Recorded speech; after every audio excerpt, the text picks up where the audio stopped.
राजकारणात कधी काय होईल याचा नेम नसतो आणि हेच पुन्हा एकदा सिद्ध झालंय. गेल्या काही दिवसांपासून संपूर्ण महाराष्ट्राच्या नजरा विधान परिषदेच्या निवडणुकीकडे लागल्या होत्या. चर्चा तर अशी होती की शिवसेना पक्षप्रमुख उद्धव ठाकरे स्वतः विधान परिषदेच्या मैदानात उतरणार.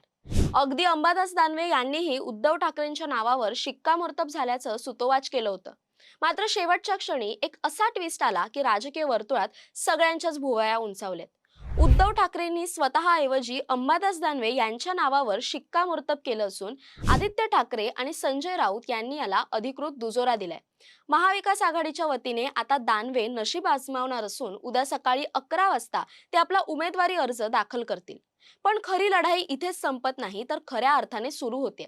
एकीकडे ठाकरेंनी आपली चाल खेळली असताना दुसरीकडे एकनाथ शिंदे यांनी 10वा उमेदवार रिंगणात उतरवण्याची मोठी रणनीती आखल्याची चर्चा आहे. विधान परिषदेच्या 9 जागांसाठी 12 मे रोजी मतदान होणार आहे. जर शिंदेंनी 10वा उमेदवार उतरवला तर ही निवडणूक बिनविरोध न होता काटेकी टक्कर ठरणार आहे. विशेष म्हणजे या 10व्या उमेदवाराला निवडून आणण्यासाठी शिंदेंचा डोळा काँग्रेस आणि शरद पवारांच्या राष्ट्रवादीच्या मतांवर असल्याचं बोललं जाते. जर असं झालं तर उद्धव ठाकरेंच्या उमेदवारासमोर मोठं आव्हान उभं राहू शकतं आणि पुन्हा एकदा राजकीय भूकंप होण्याची शक्यता नाकारता येत नाही.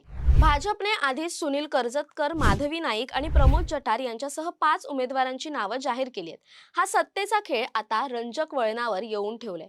एकीकडे अंबादास दानवेंची उमेदवारी जाहीर करून ठाकरेंनी आपली निष्ठावंत फळी जपण्याचा प्रयत्न केलाय, तर दुसरीकडे शिंदेंची नवी खेळी मवियाच्या गोटात धाकधूक वाढवणारी ठरणार आहे. तर एका बाजूला काँग्रेस यांनी यापूर्वी असं सांगितलं होतं की उद्धव ठाकरे हे जर विधान परिषदेसाठी उभे राहिले तर आम्ही उमेदवार देणार नाही. पण आता उद्धव ठाकरेंऐवजी अंबादास दानवे यांनाही उमेदवारी देण्यात आली आहे. त्यामुळे काँग्रेस आपला उमेदवार उभा करणार का हे देखील पाहणं महत्त्वाचं ठरणार आहे. शिंदेंचा 10वा उमेदवार ठाकरेंचं गणित बिघडवणार का? काँग्रेस आणि राष्ट्रवादीची मतं फुटणार का? आणि सर्वात महत्त्वाचं म्हणजे या राजकीय बुद्धिबळाच्या खेळात शेवटचा चेकमेट कोण देणार हे पाहणं आता अत्यंत उत्कंठावर्धक ठरेल.